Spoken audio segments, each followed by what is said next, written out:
Hey everybody, welcome to this episode of Think Business. Looking forward to talking to Sharekh. Sharekh, it's great to connect with you. I'm looking forward to talking about you and your business. You are the founder of CleverX, a platform that powers market research teams by providing them with access to tools and the hardest to reach commercial audiences. Your platform allows users to build a network with business professionals and fellow entrepreneurs via video calls, enabling entrepreneurs to really avail expert advice and grow their business. Before we dive in about all of that, as a business coach, I work with people all over the globe who are successful and stuck and get them unstuck. And so I always like to start off every episode talking about where's a recent stuck point that you've had in your business and how did you get unstuck? Yeah, that's a very interesting question. First of all, thank you for having me, John. I think the most important thing I've realized as a founder, which you kind of learn over time when you start your company, is it depends so much on how you think personally, and the business is a direct reflection of how you feel about generally life and things. Yeah. So the biggest thing for me personally was like keeping myself away from distractions. Distractions around social media, family, friends, 10 different things that pull you into 10 different directions, and just bringing that focus into work. In the early days, I really struggled with that. I think that is some place where I was stuck. And once you have a very clear path and clarity to how you want to make decisions, move on those decisions quicker and faster. Being less distracted is the most important thing anyone can do to be successful. That's just my learning from personal experiences. Yeah, I agree. I mean, I think distraction is at an all-time high right now too, and I think it's really, really important. I talk about this a lot in my coaching as well as on the podcast. Over structuring yourself, not being too rigid, but really utilizing your calendar to the best that you possibly can. I do a lot of time management training and workshops. Seems to be everyone's favorite keynote that I do, because the effectiveness of how to avoid distractions or how to get back to center after distraction is really, really important. So thanks for sharing that. Let's talk about your business. Your website, which can be found at cleverx.com. You go to the website and it says most reliable way to conduct online surveys and video interviews with hard to reach business professionals. So let's work backwards. Right? Hard to reach. What is a way to get hard to reach people easier to reach? Yeah. So I think of it this way, right? You want to conduct an online survey with senior business professionals, people like yourself, John, right? I want to talk to business coaches, let's say, and conduct a survey with 100 business coaches in the US. The first thing that anyone could think of is go to LinkedIn and try to reach out to, let's say, 500 people and ask 100 of them if they want to participate in your survey. A lot of people don't know this. LinkedIn has a response rate. I'm talking about not a positive response rate, just an acknowledgement response rate is 20-1 in males. You have to reach out to at least 200 people to get 10 responses.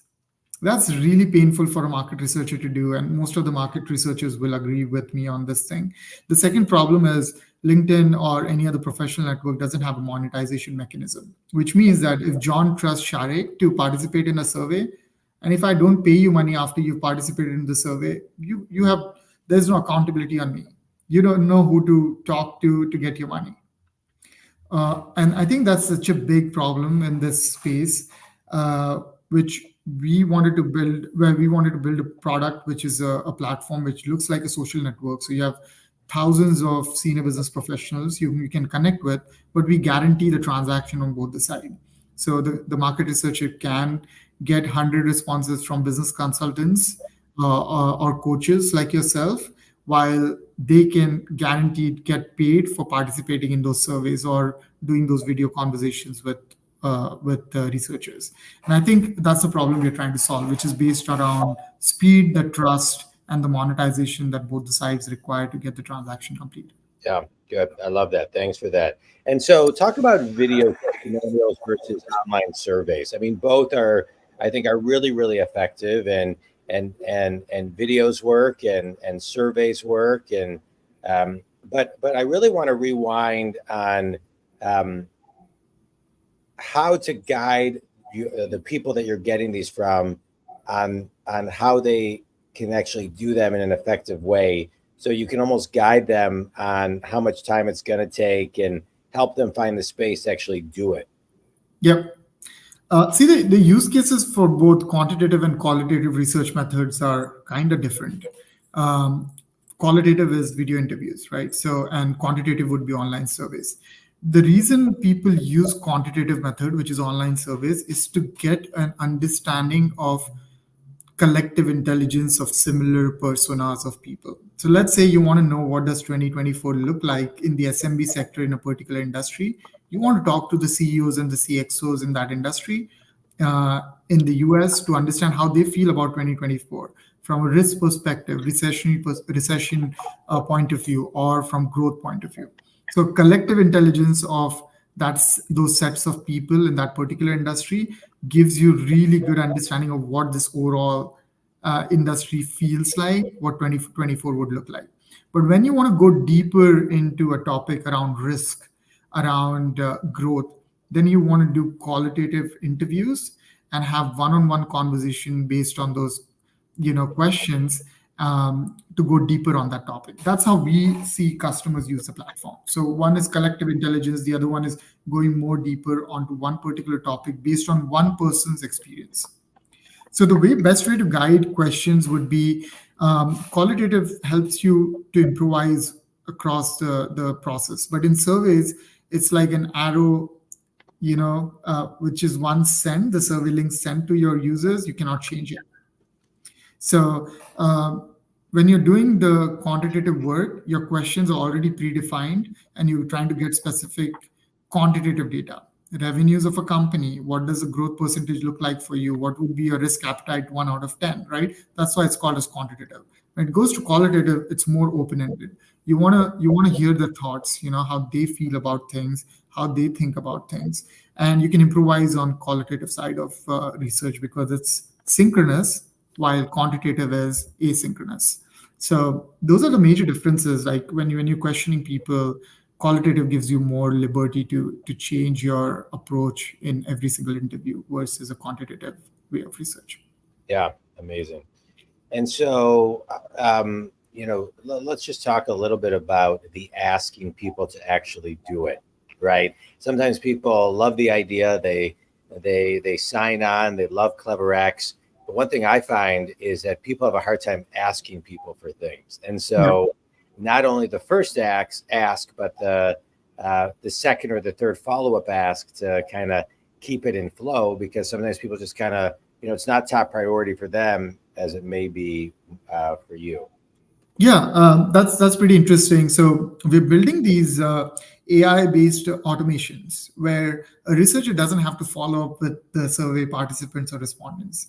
The AI actually goes and does that job for you through in-app chat, and would ask them those specific pre-screener questions or connect with them on messaging and say like, hey, you haven't responded to John's survey. It's about to close in the next 2 days. If you're serious about participating in it, you should take it up right now. If not, great. I'll come up with new survey opportunities to you. Once people start getting a taste of monetization, which is like making money by just spending 15 minutes of your time, you can make like $75, $100 just participating in a survey. And you can do it from your kitchen table, right? While you're having a meal or just having a conversation with friends and family. So I think that makes it super powerful for users on one side to participate. But we are seeing this huge uptake on response rate once the trust is built within the platform, which means like I participated, I made the money, I can trust this platform to come back again and do this. Yeah. All right, good. And so rewind, how does success is never a straight line. How did you come up with this idea? Yeah. So, just to give you a bit of a context, I'm a computer science graduate by trade, engineer from a pretty good school back in India.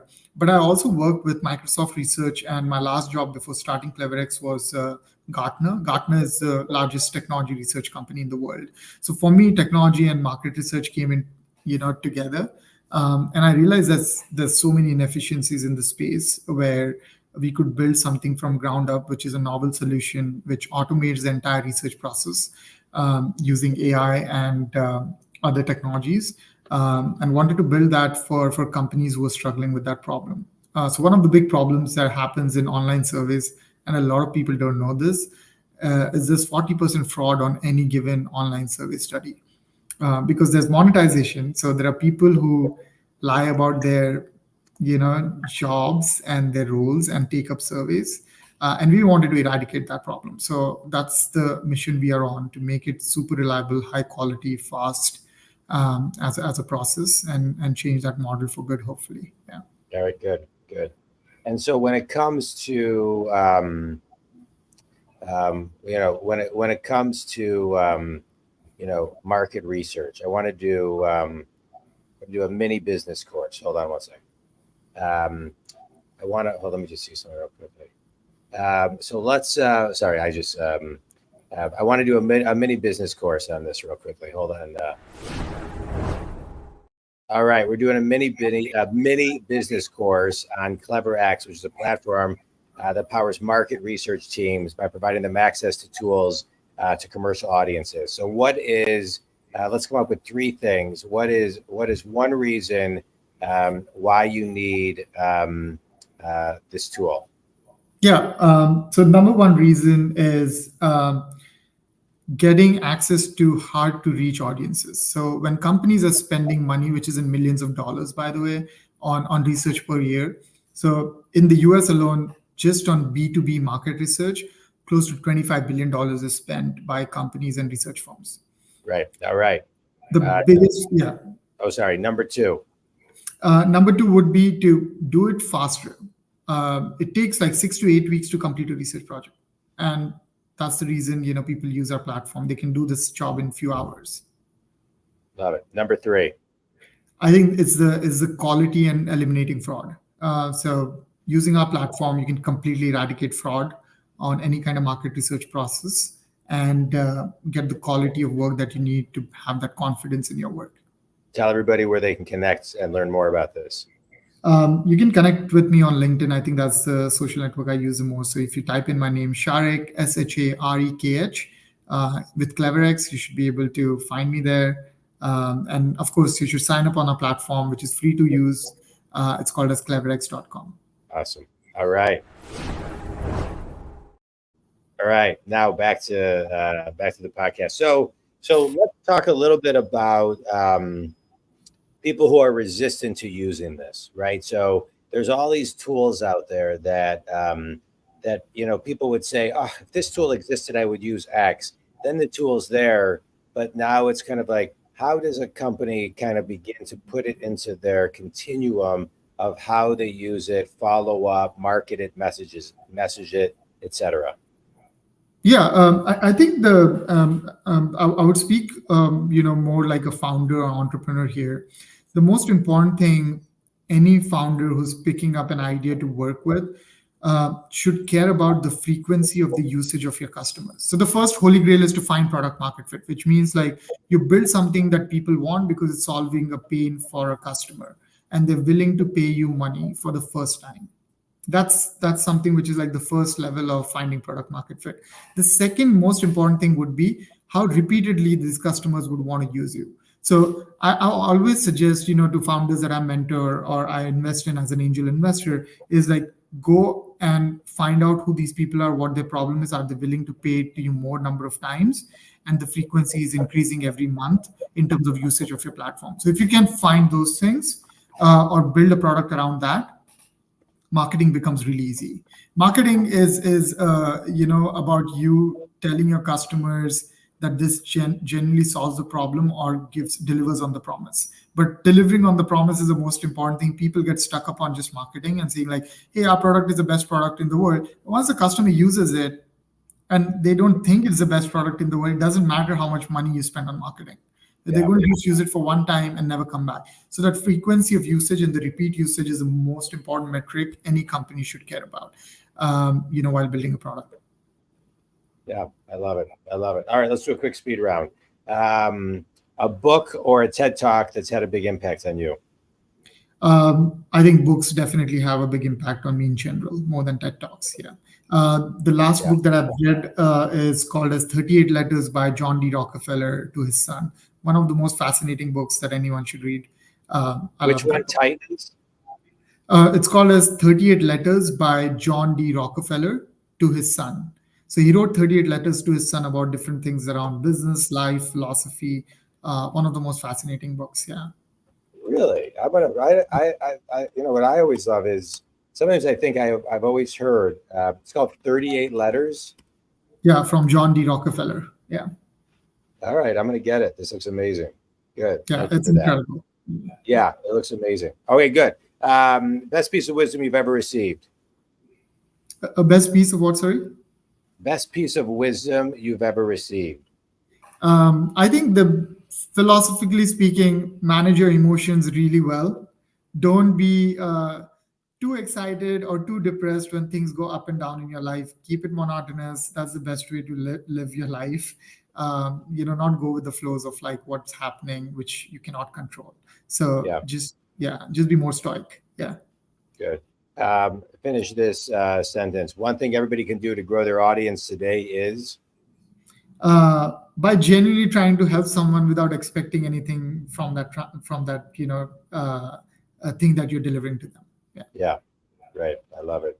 I really appreciate your time coming on the show and telling everybody about CleverX.com. Think community. I love this podcast. I get to bring on guests who are in alignment with my coaching of working with successful people and getting them unstuck who are stuck.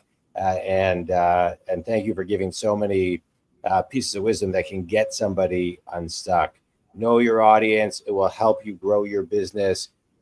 You can check out CleverX.com, and you can reach me at JonDwoskin.com. Thanks so much for being on. This was awesome. Thanks, man. Thank you so much, John.